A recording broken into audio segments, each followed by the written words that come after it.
ಆ ಗೀತಾ ಈ ಮನೆಯಲ್ಲಿ ನನ್ನ ಪ್ರಾಶಸ್ತ್ಯನ ಹೇಗೆ ಕಿತ್ಕೋತಾ ಇದ್ದಾಳೆ ಅಂತ. ಇದು ಹೀಗೆ ಮುಂದುವರಿತಾ ಹೋದ್ರೆ ಹೇಳೋದಕ್ಕೂ ಹೆಸರಿಲ್ಲದೆ ಹೋಗ್ತೀನಿ ನಾನು.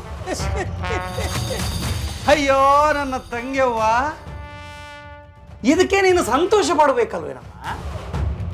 ಏನ್ ಸಂತೋಷ ನಿಂತಲೆ? ನಾನ್ ಏನಕ್ಕೆ ಸಂತೋಷ ಪಡ್ಲಿ? ಆ ಗೀತಾ ವಿಜಯ್ ಅಂಟ್ಕೊಂಡಿರೋದನ್ನ ನೋಡಿನ? ತಂಗಿಯವ್ವ, ನಿನ್ನೆ ರಾತ್ರಿ ವಿಜಯ್ ಹಾಸ್ಪಿಟಲ್ ಅಲ್ಲಿದ್ದ ಅಂದ್ರೆ ಏನರ್ಥ?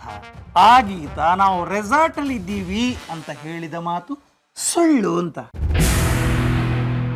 ಅದರ ಅರ್ಥ ಗೀತಾ ಮತ್ತೆ ವಿಜಯ್ ಮಧ್ಯೆ ಯಾವ ಸಂಸಾರನೂ ಶುರುವಾಗಿಲ್ಲ ಅಂತ.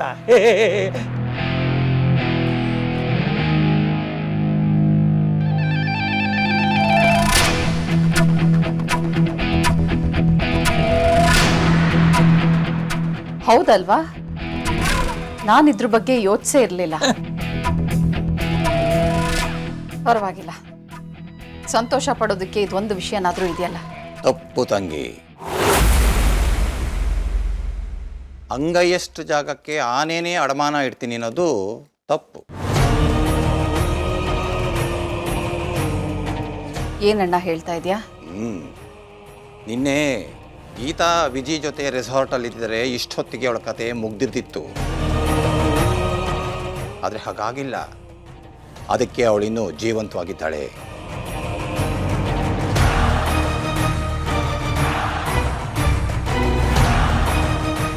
ಅಂದ್ರೆ ವಿಜಿಗೆ ದೇವಸ್ಥಾನದಲ್ಲಿ ಏಟಾಗಿದ್ದಕ್ಕೆ ಎಲ್ಲ ಎಡವಟ್ಟಾಯಿತು ಅಂತಂತೀಯ ನೀನು? ಹೌದು, ಎಡವು ಬಿಟ್ಟೆ. ನಿನ್ನೆ ಕವಡೆನ ಸರಿಯಾಗಿ ಕುಲುಕಿದ್ದ ಅಂತಂದರೆ ಇವತ್ತು ವಿಜಿನ ಕೈ ಕುಲುಕ್ಬಿಟ್ಟು ಕಂಗ್ರ್ಯಾಚುಲೇಷನ್ಸ್ ಅಂತ ಹೇಳ್ಬೋದಾಗಿತ್ತು. ರಾಹುವಿನ ಒಂದು ಸಣ್ಣ ನಡೆ ನಮಗೆ ಹಿನ್ನಡೆ ತಂದ್ಬಿಡು. ಅಂದ್ರೆ ನಾನೀಗ ಖುಷಿ ಪಡ್ಲೋ ಅಥವಾ ದುಃಖ ಪಡ್ಲೋ? ನೀನು ಯಾಕೆ ದುಃಖ ಪಡಬೇಕು ಬಾನು? ದುಃಖ ಪಡೋ ಜಾತಕವೇ ಅಲ್ಲ ನಿಂದು. ಸಂಭ್ರಮದ ದುಕಾನನ್ನೇ ಇಡೋ ಜಾತಕ.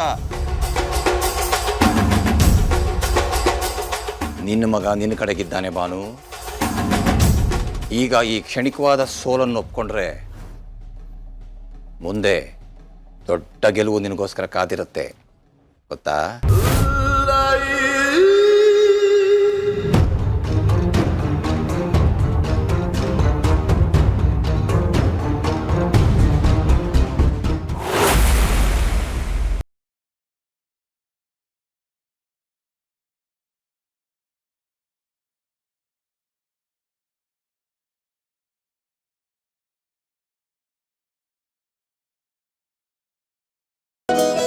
ಬಾ ನಿಧಾನ.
ಅಯ್ಯೋ ಸಾರಿ ಸಾರಿ ಸಾರಿ ವಿಜಿ, ಎದಳು.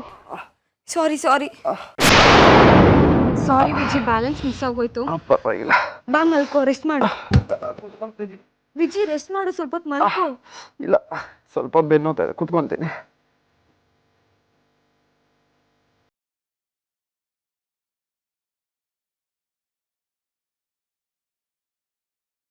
ಸಾರಿ ವಿಜಿ, ಬ್ಯಾಲೆನ್ಸ್ ಮಿಸ್ ಆಗೋಯ್ತು. ಜೀವನ ಅಂದ್ರೆ ಅದೇ ಅಲ್ವಾ ಗೀತಾ? ಯಾವ್ದು ಮಿಸ್ ಆಗುತ್ತೆ ಅನ್ಕೊಂತೀವ ಅದೇ ಪ್ಲಸ್ ಆಗುತ್ತೆ. ನನ್ನನ್ನೇ ನೋಡು, ಇಷ್ಟು ದಿನ ನಿನ್ನಂಥ ಪ್ಲಸ್ಸನ್ನು ಮೈನಸ್ ಅಂದ್ಕೊಂಡು ಕಳೆದುಬಿಟ್ಟೆ.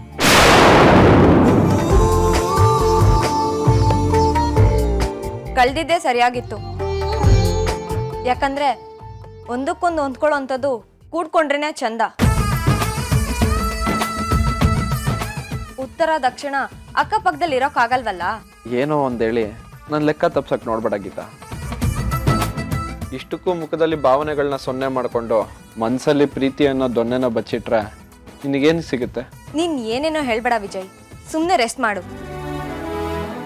ರೆಸ್ಟ್ಲೆಸ್ ಆಗಿರೋ ನನ್ನ ಮನಸ್ಸನ್ನ ನೀನು ಪ್ರೀತಿ ಮಾತಾ ತಟ್ಟಿ ಮಲಗಿಸೋಕೆ ಸಾಧ್ಯ ಗೀತಾ. ಪ್ರೀತಿ ಒತ್ತಾಯಕ್ಕೆ ಬರಲ್ಲ ವಿಜಯ್. ಒತ್ತಾಯದಿಂದ ಪ್ರೀತಿನ ಹತ್ತಿಕ್ಕೋಕ್ಕೂ ಆಗೋದಿಲ್ಲ ಗೀತಾ. ಹತ್ತಿಕ್ಕ ಅವಶ್ಯಕತೆನೂ ನನಗಿಲ್ಲ. ಮತ್ತೆ ಹೇಳ್ಕೊ ಏನನ್ನ? ತುಟಿ ತನಕ ಬಂದಿರೋ ಮಾತನ್ನ, ಹೃದಯದಲ್ಲೇ ಬಂದಿಯಾಗಿರೋ ಪ್ರೀತಿನ. ವಿಜಯ್ ನಿಂದ್ ಯಾಕೋ?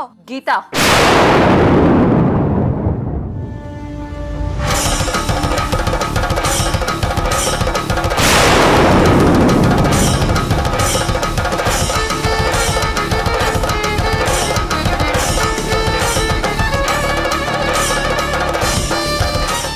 ನನ್ನ ಮಗ ರೆಸ್ಟ್ ತಗೋಬೇಕು.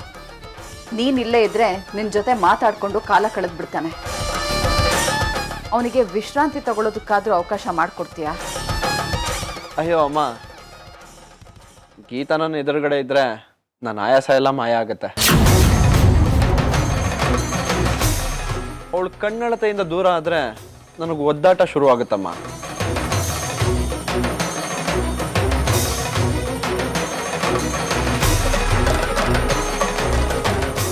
ಅಯ್ಯೋ ಅತ್ತೆ, ನಿಮ್ ಮಗಂಗ್ ರೆಸ್ಟ್ ಮಾಡು ಅಂತಾನೆ ಹೇಳ್ತಿದ್ದೀನಿ. ಆದ್ರೆ ನೀವೇ ನೋಡ್ತಿದ್ದೀರಲ್ಲ ನಿಮ್ ಮಗರಾಯನ ಹುಚ್ಚಾಟನ. ಹೌದಮ್ಮ, ಕರೆಕ್ಟಾಗಿ ಹೇಳಿದ್ಲು ನೋಡು. ಪ್ರೀತಿ ಹೆಚ್ಚಾದ್ರೆ ಹುಚ್ಚನ್ನಿಸ್ಕೊಳ್ಳುತ್ತೆ. ಒಪ್ಪಿಗೆ ಅನ್ನೋ ಚುಚ್ಚುಮದ್ದನ್ನ ಕೊಟ್ಟು ಅದನ್ನ ಸರಿ ಮಾಡೋದು ನಿನ್ ಕೈಯಲ್ಲೇ ಇದೆಯಲ್ಲ ಗೀತಾ.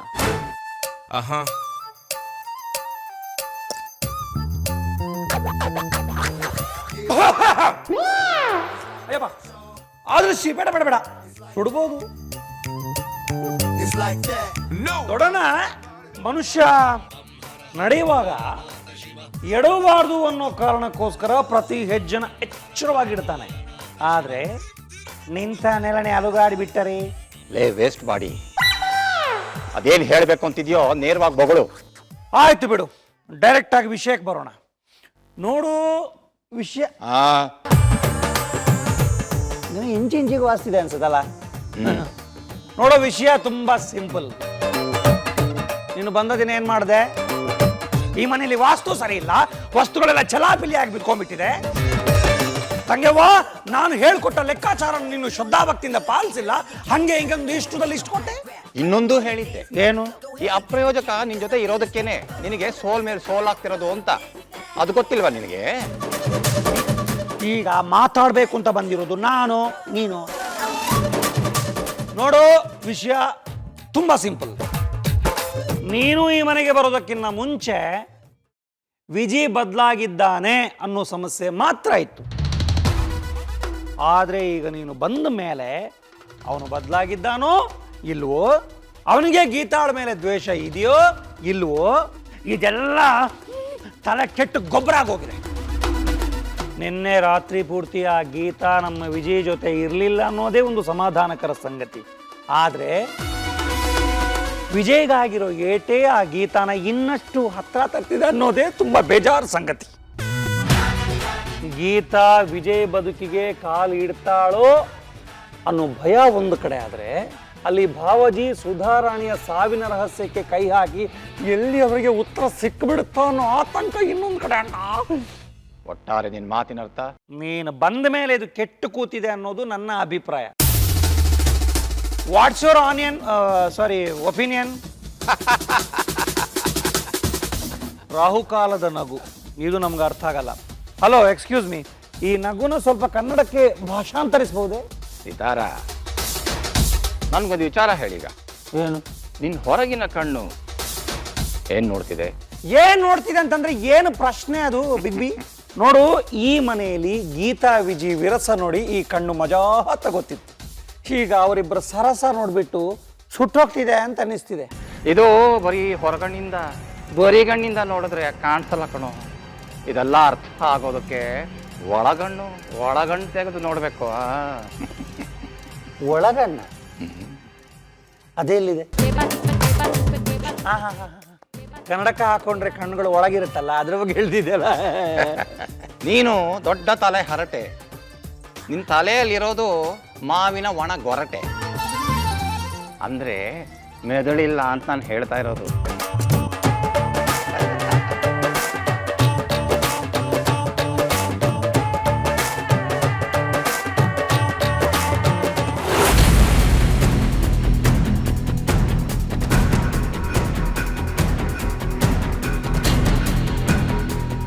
ಏನೋ ಕಂದ ಇದು, ಏಟ್ ಮಾಡಿಕೊಂಡು ಒಂದು ದಿವಸ ಆಸ್ಪತ್ರೆಯಲ್ಲಿದ್ದು ಬಂದಿದ್ಯಾ. ನಮ್ಮನ್ನ ಕರ್ಸ್ಕೋಬೇಕು ಅಂತ ಅನಿಸ್ಲಿಲ್ವಾ ನಿನಗೆ? ಗೀತಾ ನನ್ನ ಜೊತೆ ಇದ್ಲಲ್ಲಮ್ಮ.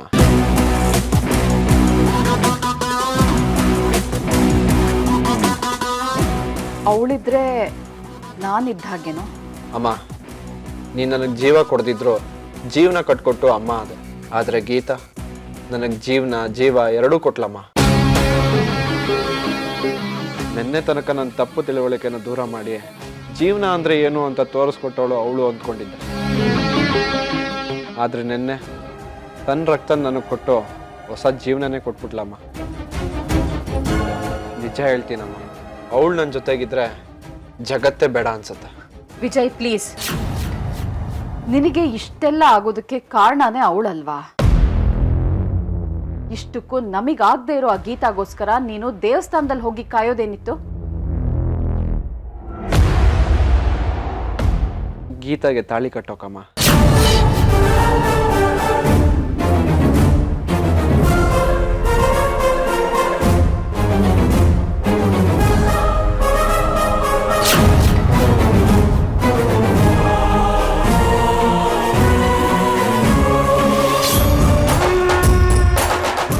ವಿಜಿ, ನೀನೇನು ಹೇಳ್ತಿದ್ಯಾ? ಗೀತಾಗೆ ತಾಳಿ? ಹೌದಮ್ಮ, ಗೀತಾ ಅವಳೇ ತಾಳಿ ಕಟ್ಕೊಂಡು ನ್ಯಾಯ ಬೇಕು ಅಂತ ಈ ಮನೆಗೆ ಬಂದಿದ್ದು ನಮ್ಗೆ ಅನ್ಯಾಯ ಅನಿಸ್ತು. ಆದರೆ ಇವತ್ತು ಗೀತಾ ಜೊತೆ ಬದುಕೋದೇ ನ್ಯಾಯ ಅನಿಸ್ತಿದೆ. ಅದಕ್ಕೆ ಆ ನಿರ್ಧಾರ ಮಾಡಿದೆ.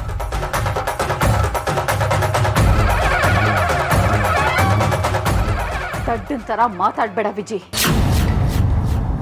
ಅವಳಾಗವಳೆ ತಾಳಿ ಕಟ್ಕೊಂಡು ಬಂದು ಅದಕ್ಕೆ ನಿನ್ನ ಹೆಸರಿಟ್ಟಾಗ ಅದನ್ನ ಕಿತ್ತು ಹಾಕಿಸ್ತೀನಿ, ಅವಳನ್ನ ಈ ಮನೆಯಿಂದ ಒದ್ದು ಓಡಿಸ್ತೀನಿ ಅಂತ ನಿರ್ಧಾರ ತಗೊಂಡವನು ನೀನು. ಈಗ ಅದೇ ನೀನು ಗೀತಾಗೆ ತಾಳಿ ಕಟ್ಟೋ ನಿರ್ಧಾರ ಮಾಡೋದಕ್ಕೆ ಹೇಗೋ ಸಾಧ್ಯ? ಪ್ರೀತಿಗೆಲ್ಲಾನು ಸಾಧ್ಯ ಅಮ್ಮ.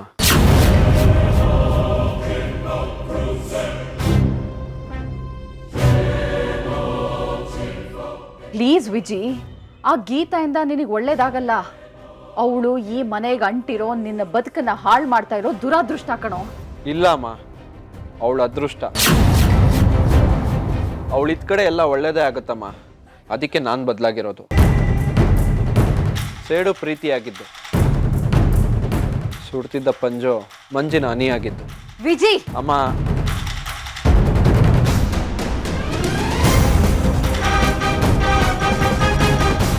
ನೀನೇ ಯೋಚನೆ ಮಾಡಮ್ಮ. ನಿನ್ನೆ ಸಿಲಿಂಡರ್ ಬ್ಲಾಸ್ಟ್ ಆದಾಗ ನನ್ನನ್ನು ಸೇರಿಸಿ ಅಲ್ಲಿದ್ದು 9 ಜನ. ಅದರಲ್ಲಿ 8 ಜನ ಸತ್ರು. ಎಲ್ಲ ನನ್ನ ಸುತ್ತಮುತ್ತ ಇದ್ದವ್ರೆ. ಆದರೆ ನಾನು ಮಾತ್ರ ಉಳ್ಕೊಂಡೆ. ಕಣ್ಬಿಟ್ಟು ನೋಡಿದಾಗ ಕಾಣಿಸಿದ್ದು ಗೀತಾ. ಅಂದಮೇಲೆ ಅವಳನ್ನು ನಾನು ಹೇಗೆ ದುರಾದೃಷ್ಟ ಅಂತ ನೋಡಲಿ? ಅವಳು ಬರದೇ ಇದ್ದಿದ್ರೆ, ಅವಳು ಬಂದಿಲ್ಲ ಅನ್ನೋ ನೋವಲ್ಲೇ ಸತ್ತೋಗ್ತಿದ್ನೇನು. ನನ್ನ ಜೀವ ಉಳಿಸಿದ ದೇವತೆ ಅಮ್ಮ ಅವಳು.